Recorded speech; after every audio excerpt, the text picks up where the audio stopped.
예수님의 생애는 우리에게 참으로 많은 놀라운 은혜를 공급하고 새로운 사실들 앞에 저희들이 설 수 있게 하는 그런 많은 이야기들로 채워져 있습니다.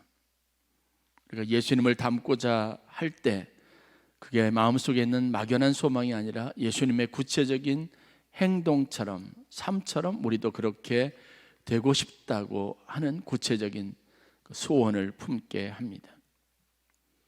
때로는 예수님께서 하셨던 말이 우리가 세상을 향하여 가질 수 있는 담대한 언어가 되기도 합니다.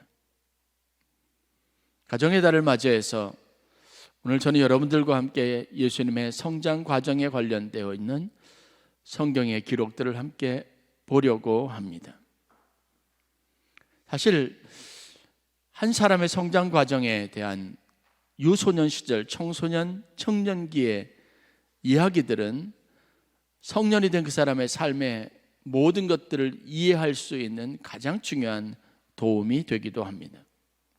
요즘 심리 상담에 있어서 중요하게 여기는 하나의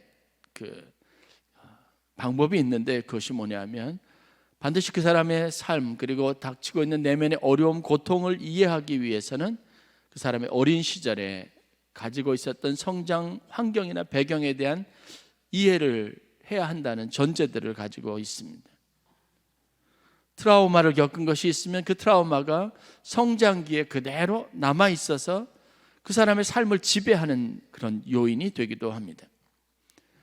제가 공부할 때 찰스 크래프트 박사님 선교를 전공하셨던 분인데 이분이 아프리카에서 선교하시면서 영적 전쟁이라고 하는 이 분야에서 탁월한 어떤 임상 경험을 가지고 계셨던 분입니다. 사람이 겪고 있는 내면의 갈등이나 어려움 혹은 사역자로서 우리가 하나님 앞에 건강하게 서지 못하는 여러 가지 원인과 이유들을 살펴보기도 하고 아니면 어떤 영적인 심각한 문제를 가지고 있고 마귀에 사로잡힌 사람을 다루는 데 있어서도 그 사람을 이제 상대하는데 무엇을 중요하게 여기냐면 내면에 있었던 과거의 깊은 상처를 들여다보는 일들을 중요하게 여기는 겁니다. 그래서 그 사람에게 과거의 어떤 한 시점으로 돌아가도록 유도하고 그때 어린 시절을 상상하게 하고 그때 있었던 가슴 아팠던 일, 끔찍한 기억들을 떠올리게 하고 그것을 공개적으로 사람들 앞에 이야기하게 함으로 치유를 하는 아주 독특한 방법을 사용하셨습니다. 저희가 클래스 룸에서도 몇몇 사람들, 선교단체 간사들 또 목사님들까지 선교사님들까지 이 임상 실험을 직접 하도록 했는데 놀라운 것은 그분들이 과거에 가지고 있는 상처나 아픔들을 유소년기의 기억들을 쉽게 떨쳐버리지 못하고 그 상처를 그대로 가지고 있어서 아주 많은 순간 삶 속에서 그것들을 표출하고 노출하는 그런 안타까운 모습들을 보이고 있다는 사실들을 배우게 됐습니다. 오늘 우리가 가지고 있는 기질, 성격, 인격 이런 모든 것들은 사실 유소년기 성장 과정을 거치면서 우리에게 잠재되어 있던 어떤 특별한 기억들이 여전히 그대로 우리의 삶을 통해서 반영되는 것이기도 합니다. 어린 시절 자라면서 가졌던 한을 품거나 아니면 어떤 상처를 가지고 있는 경우들 이걸 해결하지 못하면 어른이 돼서도 여전히 어린아이의 일에 사로잡혀 있거나 어린아이의 모습을 떨쳐버리지 못하는 그런 안타까운 모습을 보이기도 합니다. 사도 바울은 그래서 직접적으로 교회 안에서 성도들이 가지고 있는 문제점들을 이것에 과거의 어린아이의 어린 시절의 경험으로부터 비롯된다는 것에 대한 인식을 가지고 있습니다. 그래서 교인들에게 성장하도록 적극적으로 권면합니다. 어른이 되어야 합니다. 기독교의 핵심적인 메시지가 그겁니다. 우리가 하나님이 주신 생명을 가지고 이 땅에 태어났다면 반드시 자라나야 된다고 하는 겁니다. 성장에 대한 구체적인 목표를 가지고 그리고 성장하려는 욕구들을 가지고 신앙생활에 임하는 것이 그만큼 중요합니다. 예수님의 성장 과정을 살펴보는 일은 그래서 저는 의미가 있다고 봅니다. 어린이 주일을 맞이해서 예수님의 성장 과정 그것에 관련된 이야기를 통해서 얻을 수 있는 교훈이 무엇이고 우리가 자녀를 양육하는데 활용할 수 있는 측면이 무엇인가를 함께 생각해 보려고 합니다. 오늘 제가 여러분들과 함께 읽었던 본문에는 세례 요한의 성장 과정에 관련된 짧은 이야기와 그리고 예수님의 성장 과정에 대한 한 줄의 요약을 포함하고 있습니다. 예수님의 생애 비교적 많은 부분들이 출생하는 과정의 신비, 그리고 공생의 사역과 마지막 인생 후반기 십자가를 지시고 그리고 부활하시는 사건에 초점이 맞춰져 있는데, 상대적으로 예수님의 성장 과정, 어린 시절, 유소년기, 청소년기, 청년기에 관련된 기록은 이 한 줄 표현으로 그냥 요약되어져 있을 뿐이라는 겁니다. 예수님이 지혜와 키가 자라고 하나님과 사람들에게 더욱 사랑스러워 가시더라. 이게 예수님의 성장 과정에 관련된 전체 유일한 표현이기도 합니다. 세례 요한의 경우도 마찬가지입니다. 누가복음 1장 80절에 기록이 되어져 있는 것처럼 세례 요한이 부모로부터 여러 가지 과정으로 태어난 신비스러운 일들에 대한 기록은 있는데, 이어지는 세례 요한의 성장 과정에 대한 기록은 이 한 절로 짧게 요약이 되어져 있습니다. 아이가 자라며 심령이 강하여지며 이스라엘에게 나타난 날까지 빈들에 있으니라. 그리고 요단강에서 사역하는 세례 요한의 모습이 그려지고 있습니다. 왜 성장 과정에 대한 자세한 기록이 없을까라는 의구심이 있지만, 그럼에도 불구하고 오늘 우리가 보는 이 두 절의 성경 구절은 우리에게 굉장히 중요한 사실을 교훈합니다. 성장 과정에서 우리가 가장 중요하게 여기는 것들, 부모님들이 가지고 있는 기대와 소망이 이 두 구절 안에 전부 다 축약되어져 있기 때문에 그렇습니다. 심령이 강하여졌다, 지혜와 키가 자랐다, 그리고 하나님과 사람에게 더욱 사랑스러워졌다라는 표현입니다. 여러분, 우리가 자녀들을 위해서 애쓰는 이유가 뭐죠? 우리가 온통 모든 관심을 다 기울이면서 자녀를 사랑으로 양육하는 이유가 무엇입니까? 건강한 육체적인 성장 때문에 그렇습니다. 그리고 그 안에 좋은 성품과 인격을 지니기를 바라는 마음을 담고 있습니다. 사람들에게 칭찬받고 사람들에게 좋은 영향력을 끼치는 좋은 지도자가 되기를 바라는 마음을 담고 있습니다. 부모가 사랑하는 것만큼 다른 사람으로부터 사랑을 받고 또 받은 사랑을 다른 사람들에게 나누어지기를 바라는 마음의 기대가 있습니다. 이왕이면 약하게 성장하지 않고 강한 사람이 되었으면 하는 바람을 가지고 있습니다. 부모들이 겪어봤던 세상 풍파 어려움에 쉽게 넘어지지 않고 그 모든 어려움을 싸워서 이기고 극복하는 큰 사람이 되기를 바라는 마음이 우리의 교육이나 아이들을 돌보는 모든 돌봄 행위 속에 그대로 다 포함이 되어져 있는 겁니다. 그런데 여러분, 성경에서 세례 요한에게 그의 성장 과정에 대해서 요약했던 말씀 안에, 예수님의 성장 과정에 대해서 요약된 말씀 안에 우리가 일상적으로 갖는 모든 기대가 그대로 다 투영되어져 있고, 세례 요한도 예수님도 그렇게 모두가 바라는 바람대로 아름답게 성장했다라고 말하고 있는 겁니다. 세례 요한의 경우는 심령이 강하여졌다라고 표현하고 있습니다. 심령이 강하여졌다고 하는 표현은 이어지는 성경 말씀 이스라엘에게 나타난 날까지 빈들에 있었다라고 하는 단어 안에, 표현 안에 다 축약되어져 있습니다. 그는 자기 사명에 충실했습니다. 그는 환경이나 조건에 얽매이지 않은 만큼 강인한 사람이었습니다. 하나님이 그를 사명 안에서 올곧게 붙잡아 주었습니다.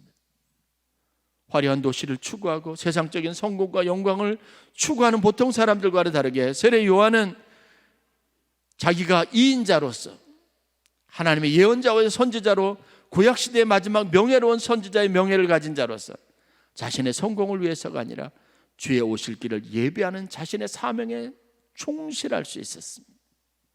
좌고우면하거나 세상의 유행이나 풍속에 흔들리지 아니하고 자기의 중심을 분명하게 사명의 자리에 설 수 있는, 남들이 다 힘들고 고단하다고 여겨지는 그 사역을 위해서 빈들을 자기의 일생의 거주지로 삼고 살아가는 훌륭한 사람이었습니다. 하나님이 하신 일입니다. 예수님은 키가 자랐을 뿐만 아니라 지혜가 함께 자랐다라고 기록하고 있습니다. 그 시대에 지혜를 갖는다는 것이 무엇인지 우리가 분별할 수 있어야 합니다. 예수님의 공생의 사역에서 직면했던 많은 도전들이 있습니다.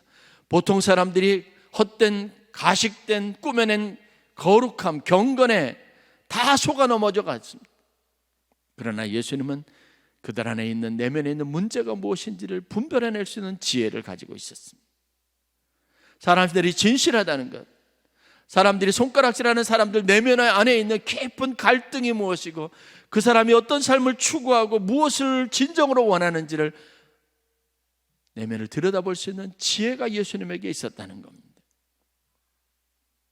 여러분, 겉으로 드러나는 화려한 삶을 위해서 여러분 부모가 자식들을 양육하지 않습니다. 진짜 부모의 바람은 어떠한 것 속에서도 진리를 분별할 줄 알고 참된 것이 무엇인 줄 아는 지혜를 가진 자녀가 되기를 바라는 마음의 소원을 담고 있었습니다. 흔들림 없이, 그리고 옳은 것이라면 끝까지 해낼 수 있는 중심이 바른 건강한 사람이 되기를 바라는 마음을 담고 있습니다.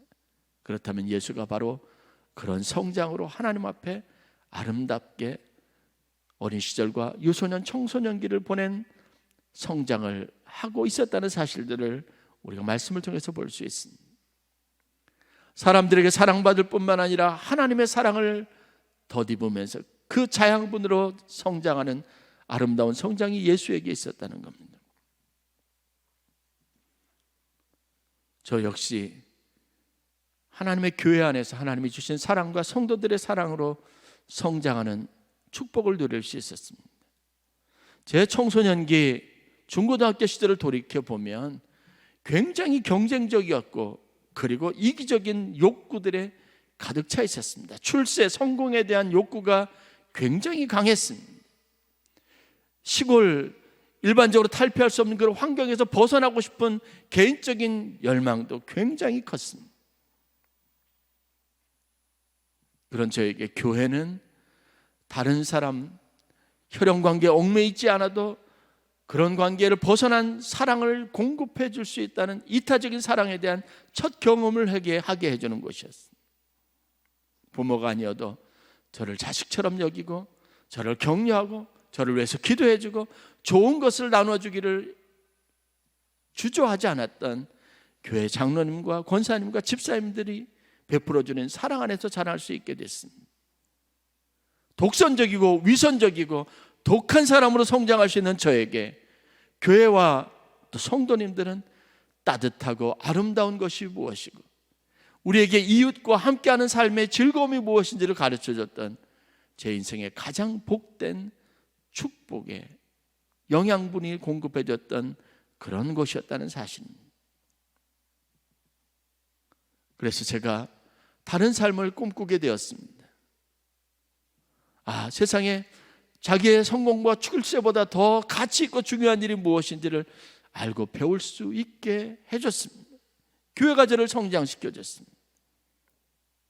여러분 돌이켜 보십시오. 오늘 제가 있게 된 것이 여러분들의 기도가 있었습니다. 아멘교회라고 하는 이 사랑의 공동체, 성교 공동체가 저에게 공급해줬던 놀라운 축복이 있었습니다. 제가 여러분들과 무슨 관계가 있겠습니까? 원로 목사님과 제가 여러분 무슨 피가 섞여 있고 어떤 혈연 관계, 강제적으로 그렇게 도와야 된다는 당위성 있는 관계에 있지 않았습니다.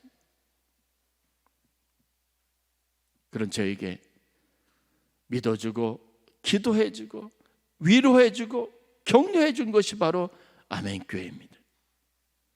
제가 아멘교회 가지고 있는 큰 빛이 바로 그거입니다.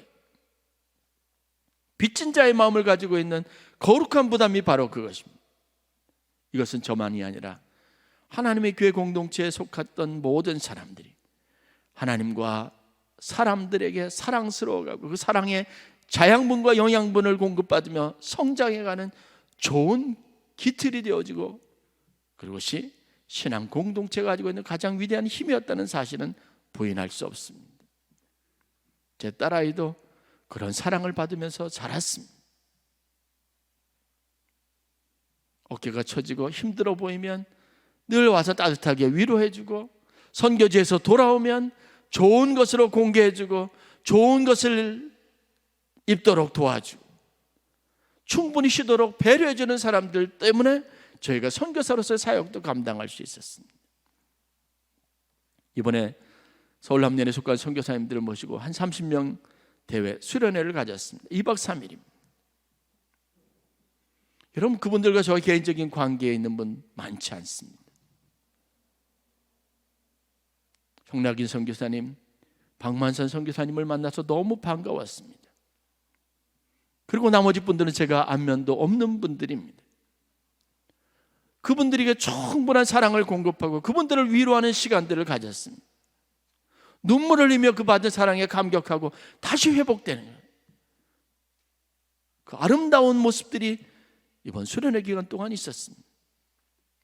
이것을 위해서 많은 돈이 필요했습니다. 가장 좋은 것으로 가장 정성스럽게 사랑스럽게 공개하는 시간을 가졌습니다. 무엇 때문에 우리가 이 많은 비용들을 들이면서 그런 일들을 해야 되는지 의문을 품는 사람들도 있을 겁니다. 그러나 여러분, 교회는 바로 그런 공동체입니다. 단순한 필연적인 관계가 아니라도 하나님 안에서 한 형제 되었다고 하는 이 거룩한 부르심 안에서 자신의 온몸을 태워서 주의를 밝히는 촛불처럼 그 사명을 자신의 가장 기쁨으로 여기고 보람으로 여기는 아름다운 공동체입니다. 여러분의 자녀들이 이런 신앙 공동체 안에서 사람들과 하나님의 사랑을 받으며 성장할 수 있는 좋은 기회들을 제공하는 것, 바로 오늘 부모들로서 여러분들이 가져야 될 가장 중요한 태도입니다. 아이들이 이기적으로 다른 사람은 배려하지 않고 고려하지 않고 자기의 성장과 자기 목표를 달성하는 일에만 매몰되지 않도록 도와야 합니다. 하나님의 교회 공동체 안에서 서로가 서로에게 눈길을 돌려주고 서로가 서로에게 기도해주고 배려해주는 그런 사랑의 공동체 안에서 성장하도록 해야 합니다. 저희 교회 여러분들이 기도해서 지난 2, 3년 코로나 기간 동안 여러분 영유아가 10명가량이 됩니다. 놀라운 축복입니다. 이 아이들이 교회 안에서 성장하도록 여러분 기도해 주시기를 바랍니다. 여러분들이 보여주는 아름답고 온화한 미소와 환경 속에서 경쟁하지 않아도 세상에 더 아름답게 살아갈 수 있는 법을 아이들에게 가르쳐주고 아이들이 또 다른 세계의 눈을 뜰 수 있어야 합니다. 공적 교육기관 안에서 그들이 배우지 못하고 경험하지 못하는 것, 그것을 또 다른 세계를 경험할 수 있도록 여러분 우리가 그것을 제공해 줄 수 있어야 합니다.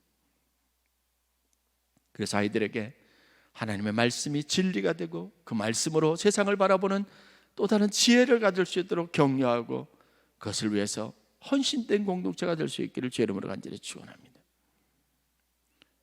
사람 사이에 경계심을 갖지 않고 경계를 허물고 서로가 서로를 포옹하고 안아줄 수 있는 따뜻한 공동체가 되어야 합니다.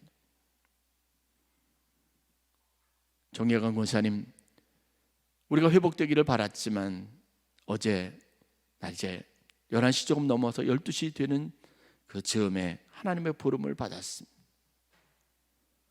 그런데 우리가 특별 새벽기도 하는 그 기간부터 시작된 이 투병 기간 동안 수술을 받고 회복되지 못하는 안타까운 기간이지만 여러분 우리가 함께 기도하고 함께 간절한 마음으로 소원을 가지고 매일 새벽까지 나와서 아버지의 회복, 남편의 회복을 기다리는 가족들에게 보냈던 위로와 격려가 있습니다.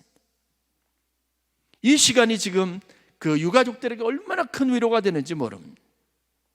갑작스럽게 닥쳤던 이 불행에 대처할 수 있을 만큼 충분한 위로가 그들에게 전해졌습니다.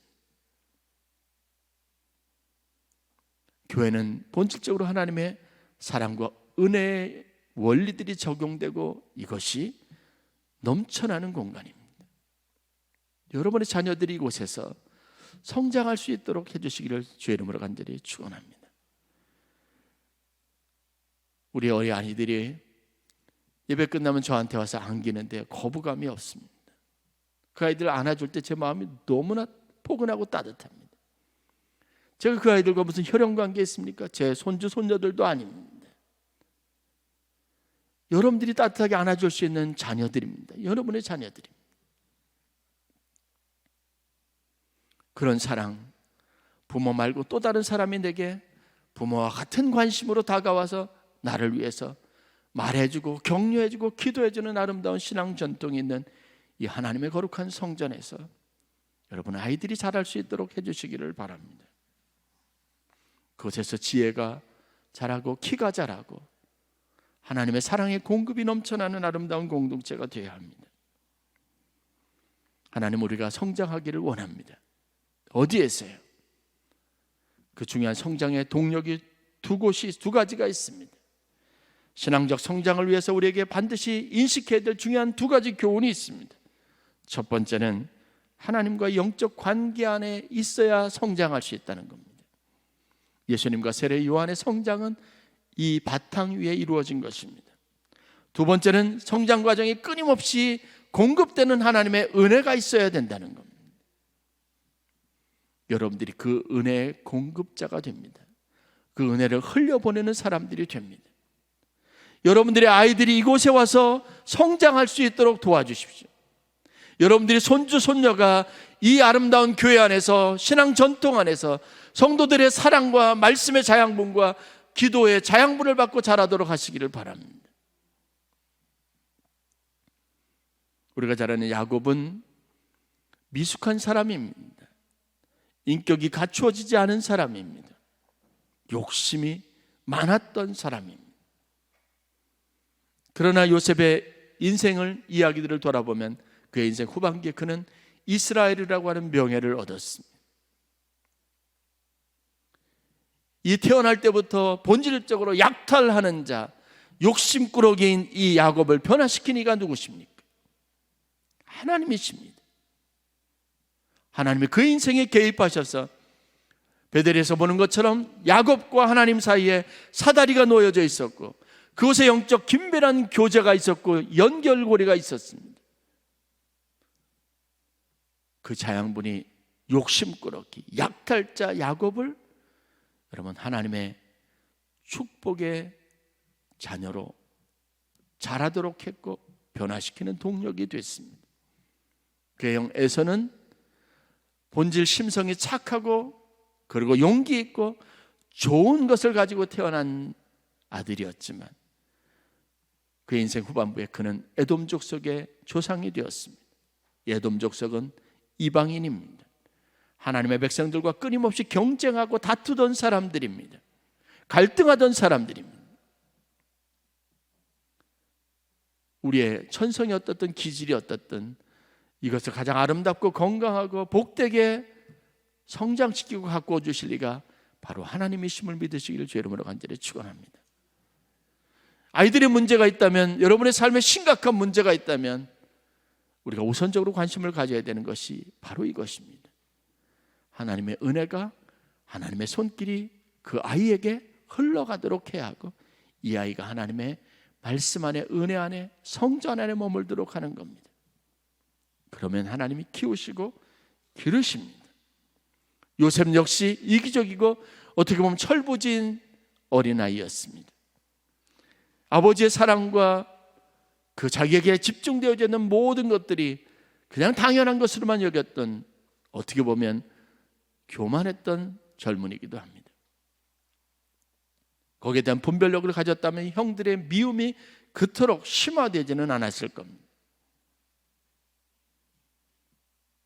그런 요셉에게 인생의 기회가 열리고 그가 하나님의 약속 주셨던 꿈을 성취할 수 있었던 가장 중요한 계기는 하나님이 그와 함께 하셨고 그가 하나님과 연결되었기 때문입니다. 그러면 요셉의 인생의 놀라운 반전과 요셉이 누렸던 축복의 사건이 있을 때마다 성경은 다음과 같은 말들을 항상 첨언했습니다. 여호와께서 요셉과 함께 하심이라. 여호와께서 그를 범사에 형통하게 하셨더라. 요셉이 요셉 될 수 있었던 가장 핵심적인 것에는 그가 하나님과 함께 하시는 축복 가운데 있었고 하나님이 강권적으로 그를 형통하게 하셨기 때문이라고 말하고 있습니다. 우리가 생각하는 교회의 모순이라는 것이 있습니다. 바울도 똑같은 선교사로서의 과정을 거쳤습니다. 분명 하나님의 교회에 구원받은 하나님의 백성들이 모여 있습니다. 그런데 그 교회 안에 여전히 해결되지 않는 문제점들이 있었습니다. 구원받은 성도들이 모여서 갈등합니다. 분열됩니다. 그리고 복음의 일에 열심을 갖기보다 또 다른 일에 대한 그릇된 헛된 욕심들을 갖기 시작합니다. 바울은 이러한 사실들을 보면서 우리가 다시 태어났지만 더 중요한 것은 하나님의 영양분과 자양분을 가지고 더 성장하는 목표를 가져야 한다는 사실들을 깨닫게 된 겁니다. 그래서 바울은 에베소서 교인들에게 편지하면서 4장 13절부터 15절에 다음과 같이 성장에 대한 동력을 제공하고 그것을 강력하게 권면합니다.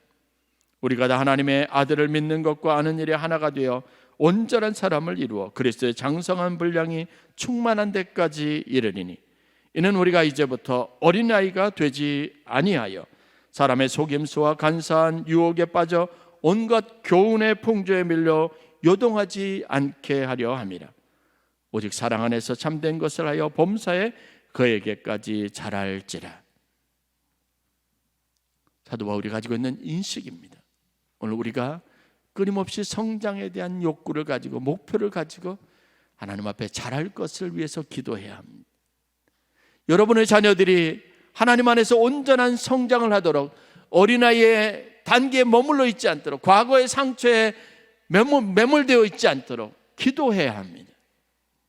그리고 성장할 수 있도록 끊임없이 사랑과 은혜를 흘려보내야 될 줄로 믿습니다. 오늘 우리 교회에 속한 사랑하는 주의 자녀들이 또 여러분 스스로가 하나님 안에서 이 아름다운 성장을 통해서 온전하게 되는 축복이 있기를 주의 이름으로 간절히 축원합니다. 교회의 사명을 다시 한번 인식하고 우리 교회가 다음 세대를 아름답게 길러내고 다음 세대의 자녀들의 영적 자양분을 공급하는 공동체가 되기를 위해서 함께 기도하고 노력하는 귀한 은혜가 있기를 주의 이름으로 간절히 축원합니다. 여러분 기도하세요. 여러분들의 눈에 띄는 우리 다음 세대를 이어갈 자녀들을 위해서 여러분 사랑을 흘려보내 주시고 축복하시고 잘해 주시고 여러분들의 주머니에 있는 것으로 그들에게 공개하고 여러분들의 눈물을 그들을 위해서 흘려주는 귀한 전통이 우리 아멘교회 안에 넘쳐나는 귀한 은혜가 있기를 주의 이름으로 간절히 축원합니다.